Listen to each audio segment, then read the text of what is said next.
It's tax attorney John Hyre, Hyre here, answering another question. These are the sorts of questions that we answer in a circle.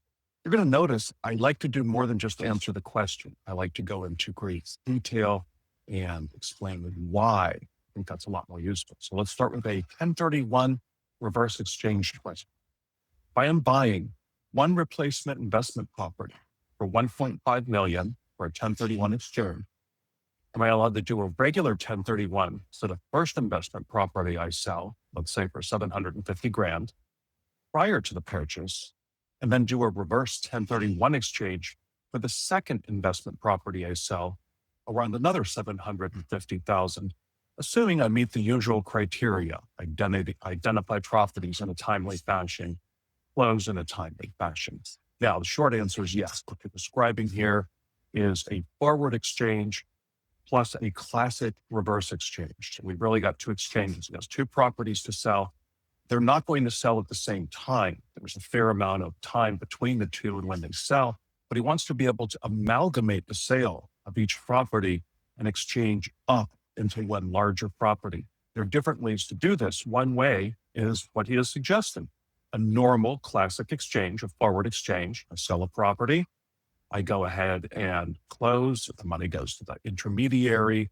They buy the replacement property. I also do a reverse exchange. Let's say 180 days later, when that property sells, I use that money to buy the remainder of the property that I'm receiving in the 1031 exchange. Let's go through a few slides that explain how we get there, because for those of you not familiar with reverse exchanges, this might be an inadequate answer if I don't add to it.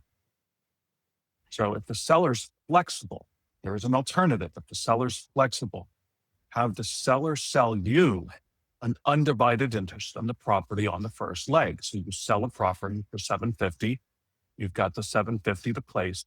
You buy half of the property from the seller, and then you lease the rest of the property. You buy half the property, you lease an undivided interest from the seller, and eventually, when the other property is ready, you just go ahead and sell it and buy the remainder of the undivided interest. So you buy, in our example, you sell the $750,000 property, you buy a 50% undivided interest. In this case, that's how the math works out.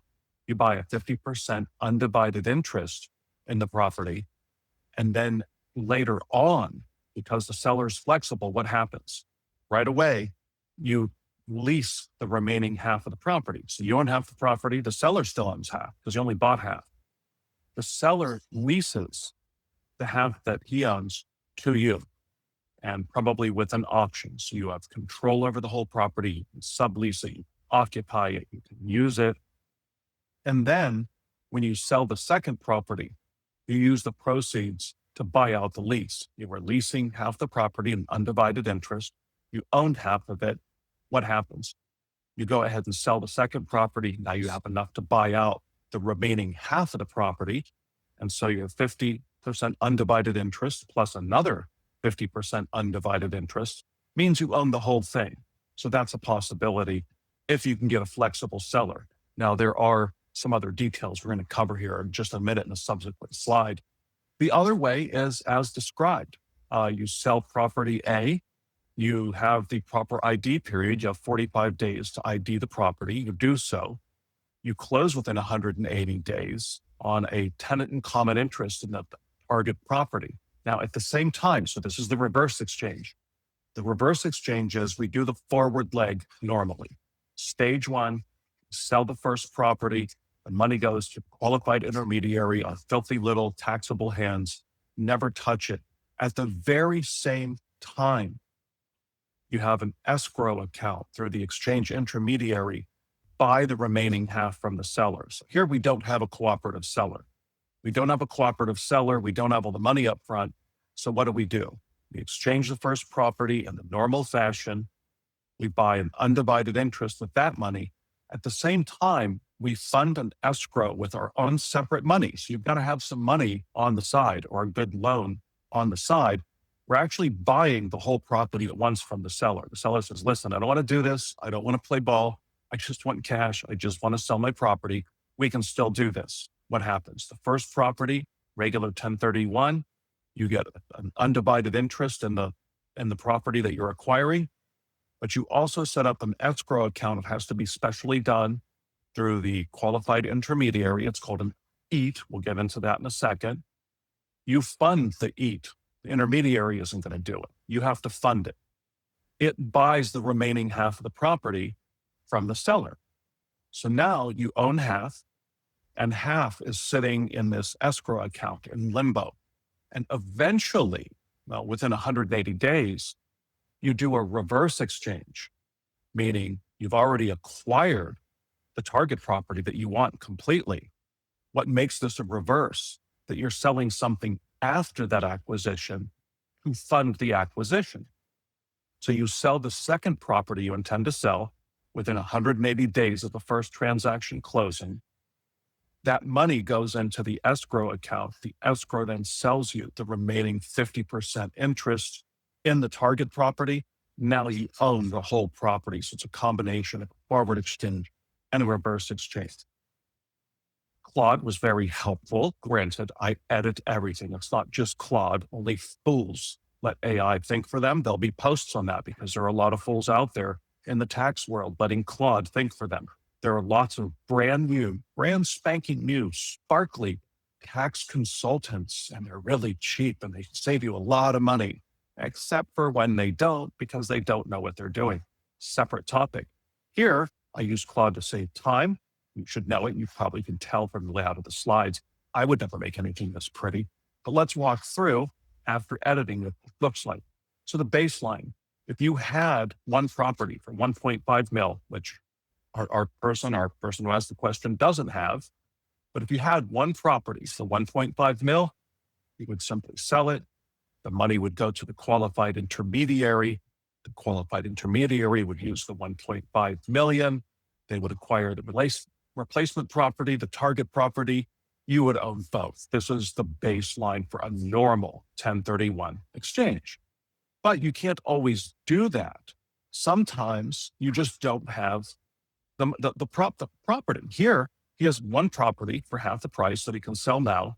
He doesn't have 1.5 million of property to sell all at once. Now, let's say he had different properties. If he had two properties worth 750 grand, could he sell them and roll both of them into a replacement property? Yes, if they close in time.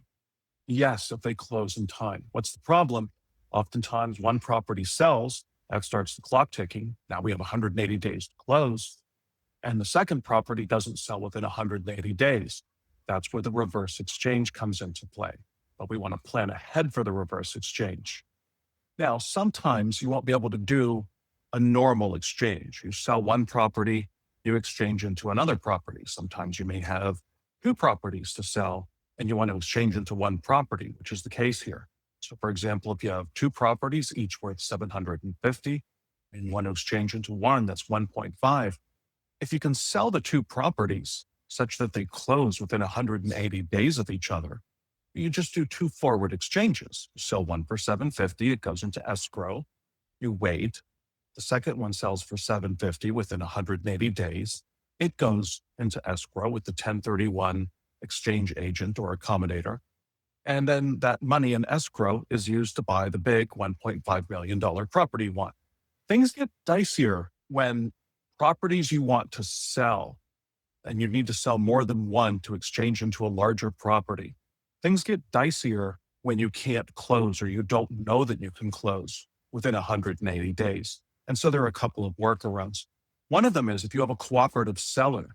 If you have a cooperative seller, let's say in case here, we know we have a contract on property A, and we go to the seller and say, listen, I'm selling a property. I want to buy all of your property, but I have to do it in chunks because my closings are on different dates. And so I want to sell property A. It's going to sell for 750. You're selling your property, the one I want, for 1.5 million. So I'm going to buy half your property. You and I are going to be tenants in common.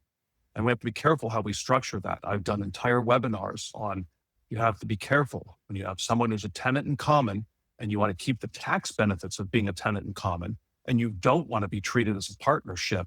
there are things you have to do to make that work. So there's fine print details and moving parts because tax law, that's always the case. When I get a cooperative seller, I sell property A.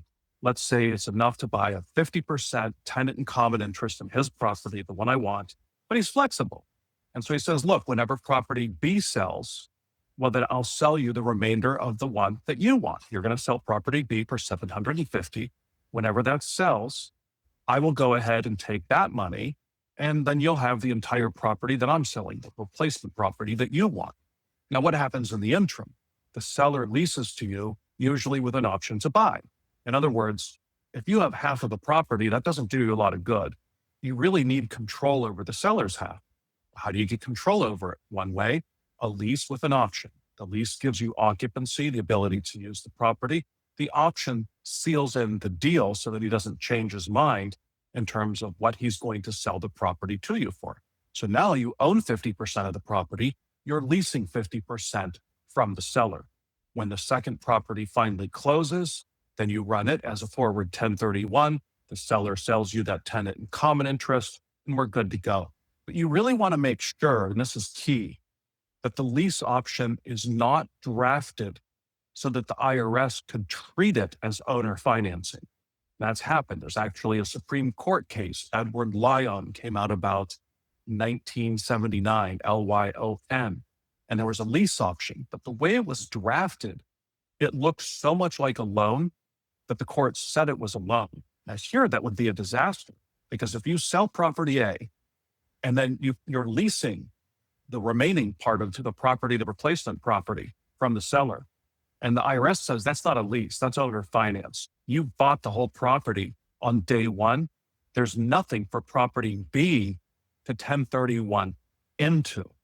So you can't have a lease option that is reclassified as owner financing. And probably the easiest way to avoid that, without going into the details of the Supreme Court case, which for tax people was a whole bunch of fun to read, you want to make sure that the lease is fair market value and that the option payments, if any, are not credited towards the purchase price. Because if they are, that starts to look like principal. It starts to look like an amortizing loan.